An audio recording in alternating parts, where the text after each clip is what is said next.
Dan seperti yang Pak Bupati tadi bilang, hanya memikirkan masalah uang, uang, dan uang.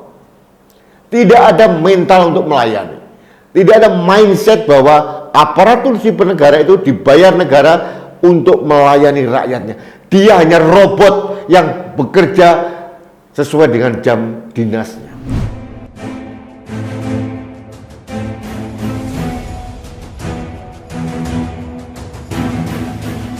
Masa IGD kamu buka sampai jam 5? Jadi kalau jam masyarakat sini, jam 6 sore aja mau mati-mati aja lah.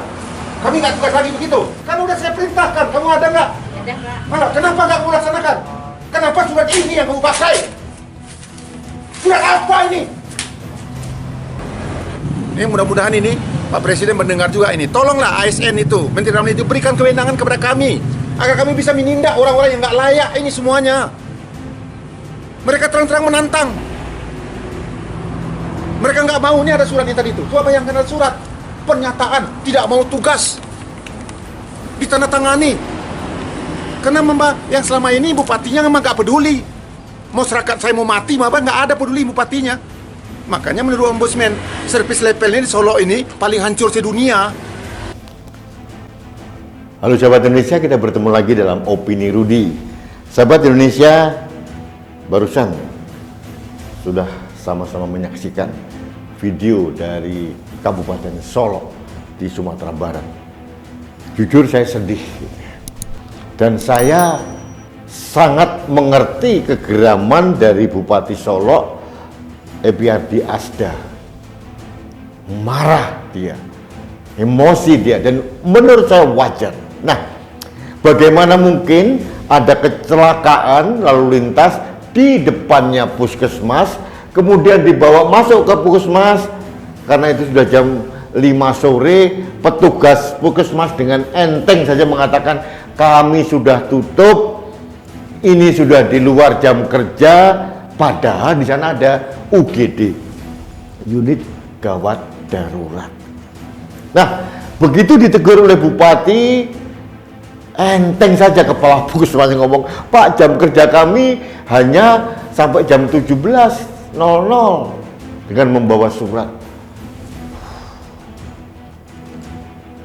Saya sedih. Mungkin ini adalah gambaran secara menyeluruh mental dari seorang ASN, aparatur sipil negara. Dan pertanyaan mendasar saya ada dua hal.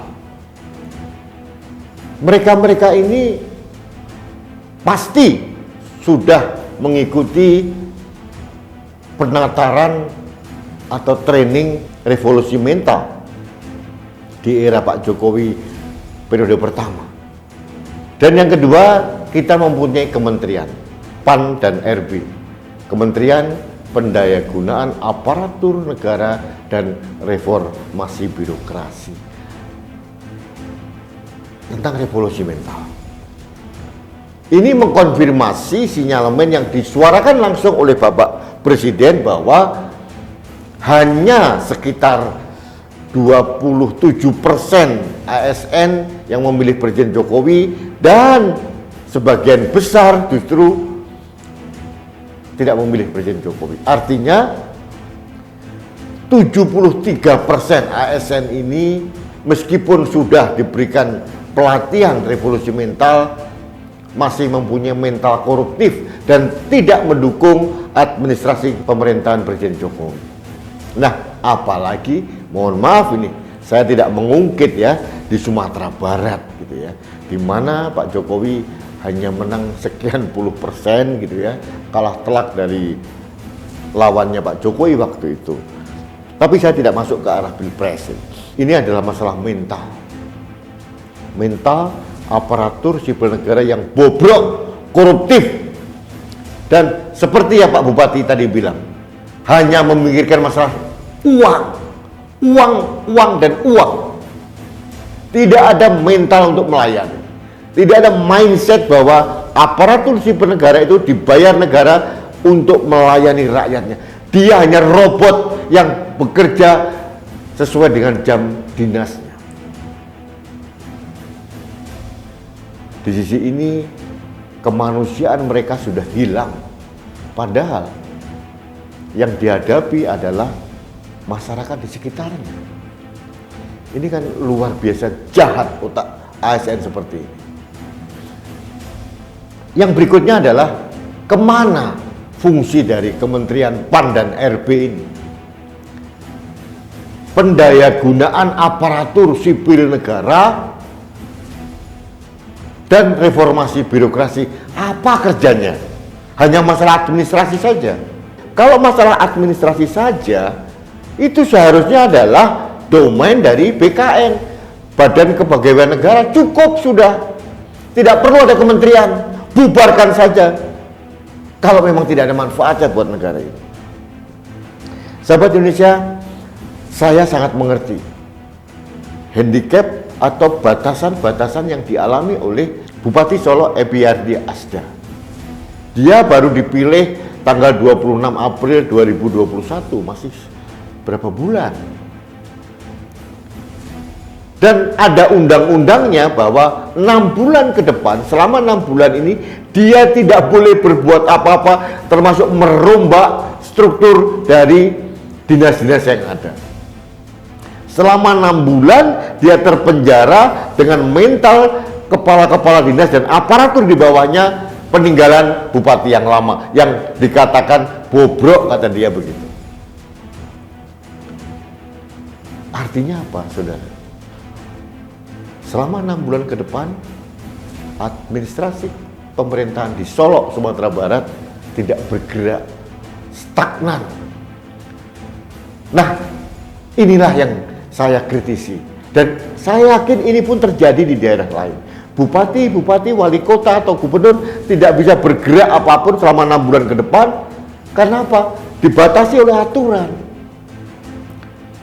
Bayangkan, ada pembangkangan ASN di Solo saja dengan surat resmi membangkang saja, bupati tidak bisa berbuat apa-apa.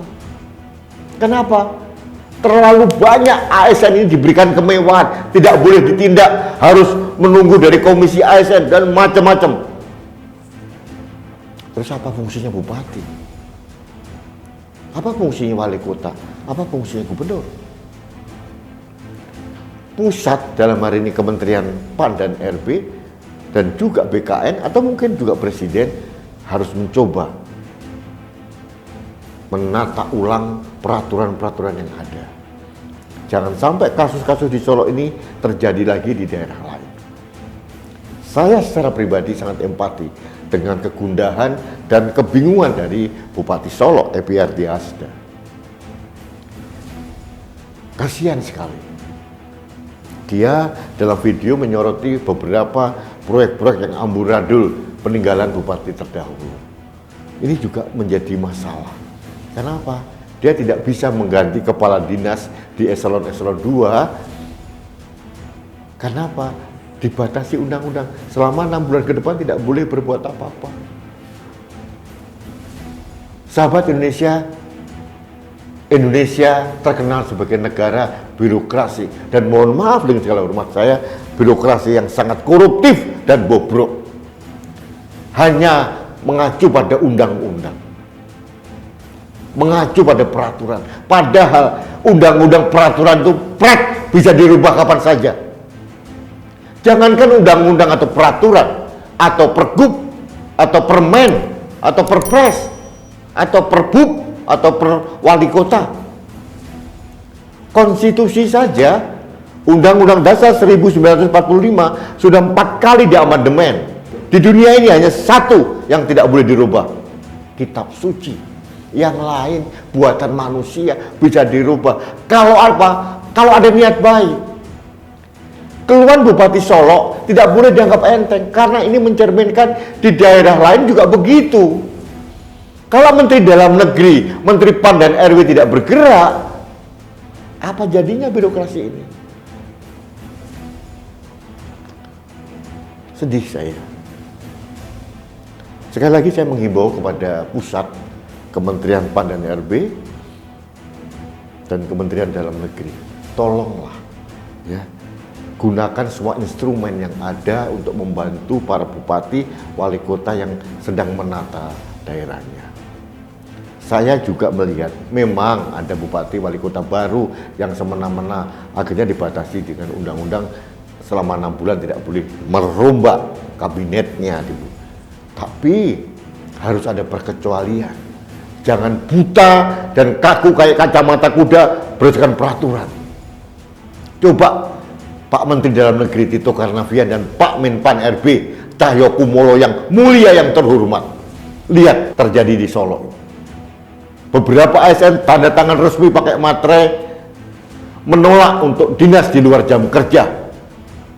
Ini masalah nyawa orang, puskesmas saja. Tidak ada lagi rasa empati, kemanusiaannya, nuraninya hilang. Hanya apa? Kitab sucinya peraturan. Hanya sampai jam 5, tank pulang. Mental seperti apa yang kita harapkan dari ASN seperti ini? Berapa triliun negara membayar para pegawai ini? Dan mereka tidak mudah dipecat. Bayangin, saya puluhan tahun jadi direksi perusahaan swasta. Kalau ada anak buah saya tidak becus, tidak memenuhi aturan saya, SP1, SP2, SP3 pecat, selesai, habis perkara. Kalau kita memaksakan anggota tim yang tidak sesuai dengan gerak langkah kita, akan mengganggu teamwork kita. Di dalam birokrasi pemerintahan, kita tidak membutuhkan Superman, bupati yang hebat, gubernur yang hebat, wali kota yang hebat, atau presiden yang hebat. Tapi teamwork, yaitu super team. Kita tidak membutuhkan Superman, orang yang tampil pencitraan diri tidak perlu. Keberhasilan seorang leader atau pemimpin, bagaimana dia membangun teamworknya untuk bekerja bersama berdasarkan tujuan bersama. Itu indikatornya. Syaratnya adalah seorang pemimpin harus didukung oleh teamwork yang kuat dan sesuai dengan visi dan misi pemimpin yang bersangkutan. Nah, kalau yang dihadapi Bupati Solo begini, selama 6 bulan, dia tidak bisa berbuat apa-apa. UGD, puskesmas, seenak udelnya saja melayani masyarakat. Padahal itu uang rakyat.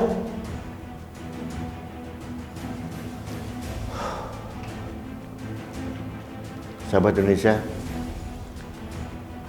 inilah cermin dari kebobrokan mental koruptif birokrasi di Indonesia.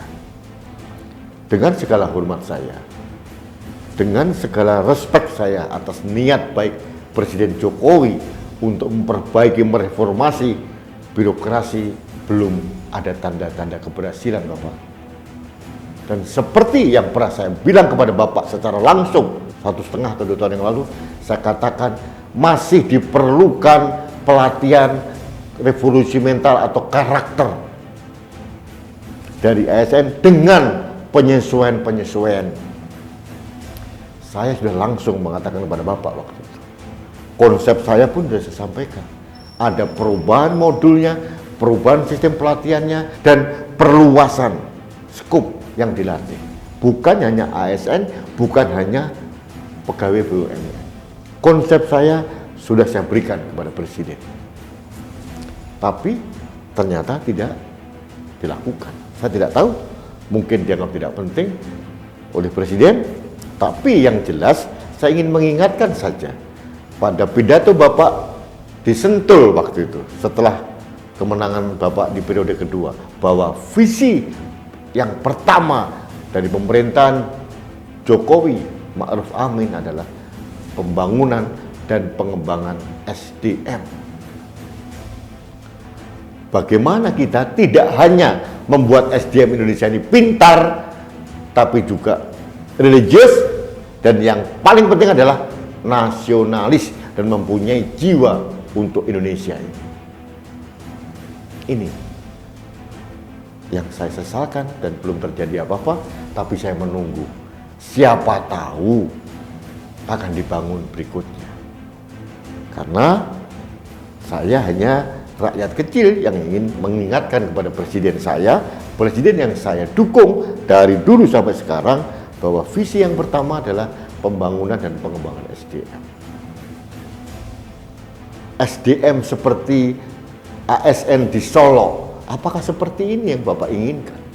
ASN yang koruptif, ASN yang hanya kaku terhadap aturan, dan ASN yang tidak mempunyai nurani. Sahabat Indonesia, mohon maaf saya berkembang kemana-mana. Tapi inilah kaitannya, bahwa mental atau mindset birokrasi, yaitu aparatur sipil negara, sebagian besar dicitrakan oleh orang-orang yang di Puskesmas Solo tadi. Ini bukan masalah Solo, ini mungkin terjadi di daerah lain. Dan kalau kita abai, kalau kita tidak berbuat apa-apa, zolim kita kepada negara ini, zolim kita kepada anak cucu kita. Apa yang kita wariskan dengan kebobrokan birokrasi seperti ini? Baik, sahabat Indonesia, yang terakhir saya memberikan dukungan kepada Pak Bupati Solo, biar di Asda terus berjuang Pak, jangan menyerah. Bapak masih baru, pasti akan menghadapi hutan belantara birokrasi yang sangat rumit dan sangat complicated. Tapi Bapak tidak boleh menyerah. Bapak masih periode pertama, harus berjuang, dan saya akan mengingat terus janji Bapak, akan melayani masyarakat 24 jam. Ini saya tangkap dari niat baik seorang Bupati Solo. Baik sahabat saya, terima kasih. Demikian opini saya. Mudah-mudahan didengarkan oleh para penguasa di pusat, agar masalah-masalah yang di Solo tidak terjadi di daerah lain. Terima kasih. Kita bertemu lagi dalam opini Rudi berikutnya. Salam satu Indonesia, salam budaya Nusantara. Saya Rudi SK.